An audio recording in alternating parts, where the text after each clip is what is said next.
a man found an antique giant brass key inside his late grandmother's old knitting box. But when he finally discovered what it unlocked, he immediately burst into tears.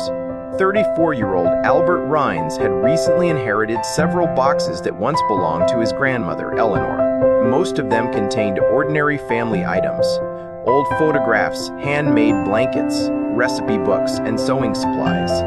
But one rainy afternoon, Albert decided to carefully sort through a wooden knitting box that had remained unopened for decades. Under several bundles of faded yarn, he noticed something heavy wrapped inside a small piece of cloth. When Albert unfolded it, he discovered an unusually large brass key. It was much heavier than a normal house key and had deep, strangely shaped grooves along both sides. Near the top was a faded serial number, B2114. Albert had never seen anything like it. At first, he assumed it belonged to an old wardrobe, storage chest, or perhaps a building where his grandmother had once worked. But when he showed it to his parents, neither of them recognized it. What made the discovery even more mysterious was that his grandmother had never spoken about the key. Albert searched through her documents, letters, and old photographs, hoping to find some clue. However, there was no mention of B2114 anywhere. Still curious, Albert brought the key to a local security specialist named Mr. Harris, who had spent more than 40 years repairing antique locks. The moment Mr. Harris saw the key, his expression changed. He placed it beneath a magnifying lens and carefully examined the unusual grooves, the worn edges, and the stamped serial number. After several minutes, he told Albert that the key was not made for a house or an ordinary safe.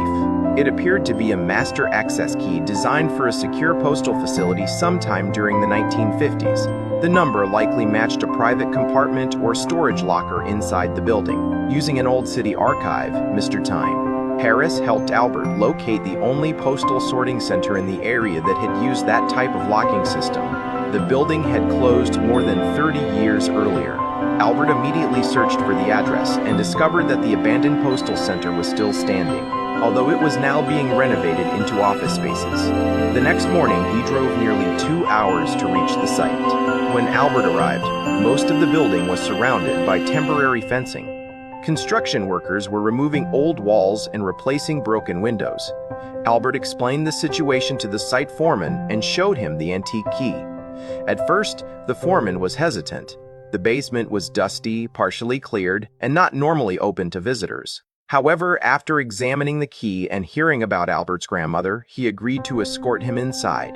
They walked through long corridors covered with plastic sheets before reaching a narrow staircase leading underground. The basement looked almost untouched. Old signs still hung on the walls. Empty mail carts stood in dark corners, and several rusted sorting tables were covered with dust. Then Albert noticed something at the far end of the room. Behind a stack of wooden panels was an entire wall of small metal doors. Each door had a number stamped into its surface. Albert slowly moved his flashlight across them.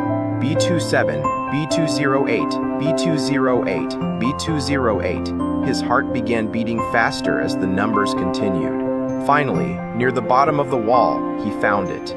B2114. Albert knelt beside the compartment and carefully inserted the brass key.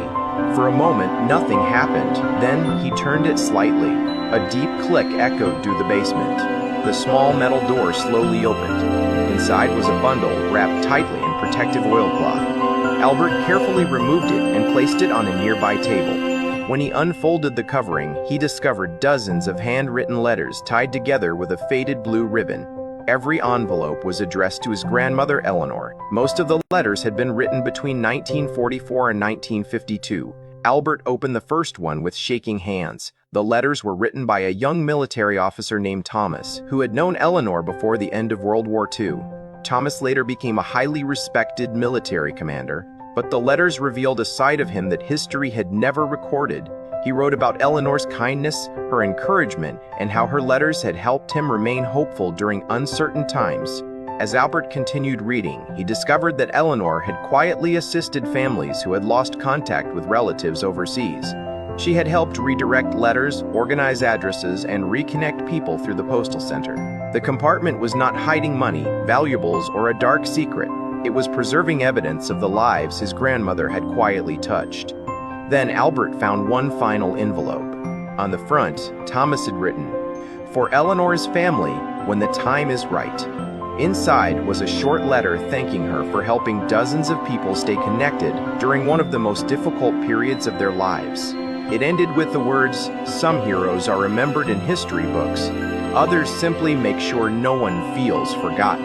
Albert immediately burst into tears. All his life, he had known his grandmother as a quiet woman who knitted blankets, baked bread, and rarely spoke about her past. He never knew that she had once played such an important role in bringing comfort to so many families. With permission from the building owner, Albert carefully preserved the letters and later donated digital copies to a local historical archive. The original brass key now sits beside his grandmother's photograph inside his home, and every time Albert looks at it, he remembers that the greatest family treasures are not always made of gold. Sometimes they are stories waiting patiently to be unlocked.